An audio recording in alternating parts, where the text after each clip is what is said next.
Hello guys, welcome back to my channel Prajwal trades. तो आज है मंडे, एक नया दिन और आज की शुरुआत करेंगे एनालिसिस के साथ। जैसे कि हमारा डेली बेसिस पे रहता है, पहले एनालाइज करूंगा, उसके बाद आपको लाइव मार्केट में दिखाऊंगा कि किस तरीके से मैं अपनी वीवैप स्ट्रेटजी के अंदर और प्राइस एक्शन के बेसिस पे मैं अपनी एंट्री बनाता हूं। और आज मैं अपने नए ट्रेडिंग सेटअप से भी ट्रेड करने वाला हूं। तो लेट्स सी, देखते हैं कि हमको आज प्रॉफिट होता है या लॉस होता है। तो काफ़ी एक्साइटमेंट भी है और अच्छा भी लग रहा है आज नया सेटअप को देखकर। काफ़ी मज़ा भी आ रहा है एनालाइज करने में। तो उसी हिसाब से मैं आप लोगों के लिए बहुत अच्छी एनालिसिस आज निकाल के लेकर आया हूँ। तो चलिए शुरुआत करते हैं इस व्लॉग की। तो कुछ इस तरीके का मेरा अभी इस टाइम पे ट्रेडिंग सेटअप दिख रहा है। देखो, काफ़ी लोग ये भी सोचते हैं कि हम तो एक फ़ोन से ट्रेडिंग कर लेते हैं, तो इतना बड़ा सेटअप की क्या ज़रूरत है। देखो, ट्रेडिंग तो आप फ़ोन से किसी की टिप लेके भी कर सकते हो, लेकिन अगर आप इसको एज अ प्रोफेशनल बनाना चाहते हो, एक प्रोफेशन बनाना चाहते हो, अपनी लाइफ टाइम इस चीज़ को करना चाहते हो, तो इसमें इन्वेस्ट करने में क्या बुराई है। अगर आपको ट्रेडिंग आती है, चाहे आप फिर एक लैपटॉप से करो, चाहे एक बड़ी स्क्रीन से करो, ये एक फैसिलिटी है गाइस। ये कोई, इससे कोई प्रॉफिट या लॉस का कोई मतलब नहीं है। ये सिर्फ एक फैसिलिटी होती है। आप इसमें, मैं इससे और ज़्यादा महंगा भी ले सकता हूँ, वो और अच्छी फैसिलिटी प्रोवाइड करेगा। अभी ये 165 हर्ट्स पे चल रहे हैं सारे, ठीक है। तो उस हिसाब से है सारी चीज़ें। ये सिर्फ एक फैसिलिटी है, इससे आपका ट्रेडिंग का कोई इम्पैक्ट नहीं आता। ये बात टोटली गलत हो जाती है कि आप ये सोच लेते हैं कि हम तो एक फ़ोन से या लैपटॉप से काम कर लेंगे। नहीं, आपको अगर इसे प्रोफेशनली करना है तो यस, आपके पास एक अच्छा सेटअप होना चाहिए, ठीक है। आपका सबसे पहला गोल ही यही होना चाहिए कि मेरा सबसे बेस्ट ट्रेडिंग सेटअप हो, सो दैट कि आपको उसमें काम करने में मज़ा भी आए और मन भी लगे और ठीक से आप उसको एज अ प्रोफेशनल तरीके से कर सकें। तो गाइस, आज की एनालिसिस की शुरुआत करते हैं। तो सबसे पहले निफ्टी को अगर आप एक दिन के टाइम फ्रेम पर देखेंगे तो यहाँ पे अगर आपको दिखेगा, आप एक ट्रेंड लाइन हम देख पा रहे हैं यहाँ पे, बड़े टाइम फ्रेम पर, एक दिन के टाइम फ्रेम पर, ठीक है। जैसा कि आपको पता है कि ये ट्रेंड लाइन काफ़ी समय से टूटी हुई थी, लेकिन मार्केट ने क्या किया, मार्केट, अगर मार्केट को यहाँ से तेज मूवमेंट दिखानी होती इस लेवल तक, तो मार्केट ना यहीं से ही चला जाता तुरंत, ठीक है। लेकिन यहाँ से मुझे कहीं ना कहीं एक डाउट फील हो रहा है कि मार्केट क्या कर सकता है। अगर इसको थोड़ा सा जूम इन करके देखेंगे तो ये जो गैप है, इस गैप को मार्केट कहीं ना कहीं फिल कर सकता है, क्योंकि यहाँ पे मार्केट ने एक बहुत बड़ा रेजिस्टेंस क्रिएट कर दिया है। अगर आप इसको एक घंटे के टाइम फ्रेम पर लेके आएंगे, देखो क्या हुआ। यहाँ पर तो हमारा है गैप जो हमारा फिल हो सकता है, ठीक है। यहाँ पे है हमारा रेजिस्टेंस जोन। अच्छा, ठीक है। अब मार्केट ने यहाँ पे क्या करा, इसको हम एक घंटे के टाइम फ्रेम पर ही अभी समझ रहे हैं।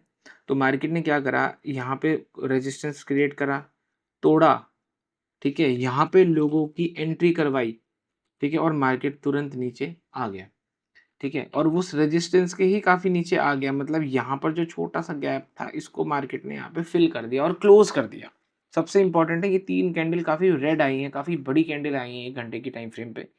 तो ये अच्छी खासी मोमेंटम यहाँ पे मानी जाएगी, ठीक है। अब देखो, इसको हम लेके आएंगे 15 मिनट के टाइम फ्रेम पर, ठीक है। देखो, अब मैं आपको एक लॉजिक यहाँ पे समझाने वाला हूँ, ठीक है। उस लॉजिक पे थोड़ा ध्यान देना। देखो, वो लॉजिक है इस तरीके का। देखो, मार्केट ने क्या करा, मार्केट ने थोड़ा सा, मैं इसको और जूम इन करूंगा सो दैट कि आप लोगों को और अच्छे से समझ में आए। देखो, मार्केट ने यहाँ से पुश दिखाया, एक लोअर हाई बनाया, ठीक है, हायर लो बनाया, वापस से मार्केट एक हायर हाई क्रिएट करता है, ठीक है। अब अगर आप यहाँ पे नोटिस कर पा रहे होंगे, देखो मार्केट ने जब इस मूवमेंट से ये थोड़ा सा रिट्रेसमेंट करा तो एक नया हाई निकल के आ गया, ठीक है। लेकिन जब इस मूवमेंट से मार्केट ऊपर गया तो मार्केट को जनरली इस रेजिस्टेंस से ऊपर चला जाना चाहिए था रिट्रेसमेंट करके, लेकिन मार्केट ने क्या करा, मार्केट यहाँ से रिट्रेसमेंट ना होके और नीचे आ गया, मतलब इसको मार्केट ने पूरा ही कवर कर लिया, एक वी शेप बन गई, ठीक है।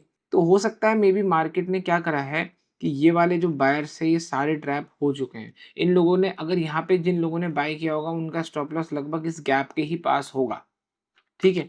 अब इस गैप के पास होगा तो मार्केट क्या कर सकता है, इन केस अगर मार्केट यहीं पे ही खुलता है या मार्केट थोड़ा सा ऊपर निकलने की कोशिश करता है तो मार्केट हमारा नीचे को इस तरीके से फॉल कर सकता है, ठीक है। यहाँ पे ये उम्मीद लग रही है क्योंकि अ, देखो अब इसको वापस से समझा देता हूँ मैं आपको, सो दैट कि पता रहे आप लोगों को कि किस तरीके से मैं आज के एनालिसिस को देख रहा हूँ। देखो 1 घंटे के टाइम फ्रेम पर और 1 दिन के टाइम फ्रेम पर ट्रेंड लाइन का ब्रेकआउट हमें दिख रहा है, ठीक है? अब ब्रेकआउट के बाद, चलो स्पेलिंग मिस्टेक को छोड़ो। ब्रेकआउट के बाद मार्केट ने जनरली क्या करना चाहिए था? इस तरीके से यहाँ से मार्केट को ऊपर चले जाना चाहिए था, लेकिन मार्केट ने इस रेजिस्टेंस ज़ोन से रिजेक्ट किया है। तो हो सकता है मार्केट का मूड इस तरीके का हो कि ये पहले इस तरीके से गैप फिल करे और फिर अपनी कंटिन्यू करे रैली को। तो ये काफ़ी लंबा समय होगा, मतलब एक स्विंग ट्रेडिंग के हिसाब से बन गया। लेकिन अगर हमें इसे इंट्राडे में देखना है तो हमें इसे छोटे टाइम फ्रेम पर लाना पड़ेगा, 15 या 5 मिनट के टाइम फ्रेम पर। तो हम आज इसी तरीके की एक उम्मीद कर सकते हैं कि मार्केट ये गैप फिल कर सकता है। कहीं न कहीं ये गैप बहुत बड़ा गैप है नीचे यहाँ पे, ये वाला गैप, ठीक है? तो ये फिल कर सकता है, तो उसी के लिए हम क्या करेंगे, ये जो ज़ोन होगा हमारा, ये वाला जो ज़ोन होगा, ये हमारा सेलिंग ज़ोन बनेगा। उसका एक मेन रीज़न ये निकल के आ रहा है कि मार्केट ने जब इस रेजिस्टेंस को ब्रेकआउट करा तो मार्केट तुरंत ही नीचे आ गया और वो रेजिस्टेंस पे सारे जो बायर्स थे जिन्होंने रेजिस्टेंस ब्रेकआउट पे बाय किया था, वो सारे वहाँ पे ट्रैप हो गए। तो सिंपल है, ये ज़ोन पे मैं आज इसको सेलिंग करूँगा। अगर फ्यूचर के चार्ट पे वीवैप का ब्रेकआउट आएगा, तो मैं अपनी यहाँ पे एंट्री बनाने की कोशिश करूँगा। तो लेट्स सी, देखते हैं कि आज हमारा दिन किस तरीके से जाता है। तो जैसा कि मैं आप लोगों को बोल रहा था कि यहाँ पे हमें अब थोड़ा-सा वेट करना है, एक मोमेंटम का, और यहाँ से अगर हमको एक फ्यूचर के चार्ट में ब्रेकआउट दिखता है तो हम नीचे के लिए सेल साइड में ट्रेड लेंगे। लेट्स सी, देखते हैं किस तरीके से ये चलता है। अभी तो मैं होल्ड ही कर रहा हूँ। तो यहाँ पे मैंने अपनी पुट साइड एंट्री बना ली है वीवैप के ब्रेकआउट के अंदर। तो बहुत बढ़िया मोमेंटम आने लगी है, ट्रेड लेते ही मार्केट हमारे टारगेट की तरफ बढ़ने लगा है। तो ये है गाइस वीवैप स्ट्रेटजी की पावर। अगर आप सही तरीके से प्राइस एक्शन को देखते हैं तो आपको इस तरीके के रिजल्ट इजीली देखने को मिल जाते हैं। तो जैसा कि मैंने आपको बताया था, ये एक हमारा सेलिंग का जोन है।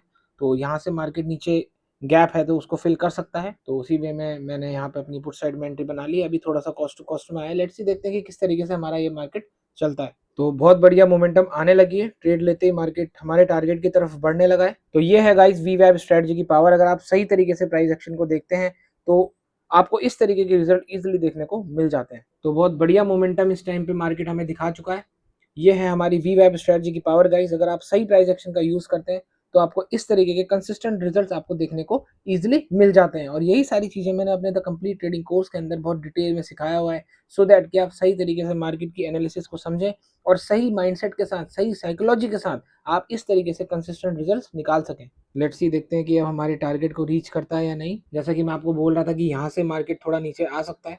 तो आज हमने वीवैप स्ट्रेटजी से बुक करे हैं 32,000 रुपीज।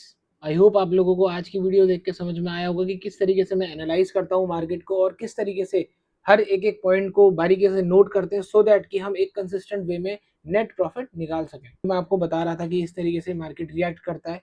यहाँ से अगर आप देखेंगे कि पूरा वी शेप में आ चुका था, ठीक है? तो इस तरीके से मार्केट को आपको एनालाइज करना पड़ता है। अब मेरा मेरा काम तो इंट्राडे का था, तो मेरा काम यहाँ पे हो गया। 9:35 हो रहे हैं और हमारा काम हो चुका है। आई होप आप लोगों को आज का व्लॉग पसंद आया होगा गाइस। अगर आपको पसंद आया है तो लाइक जरूर करना। अगर इस चैनल पे आप नए हो तो सब्सक्राइब जरूर कर देना। Have a nice day guys, thank you.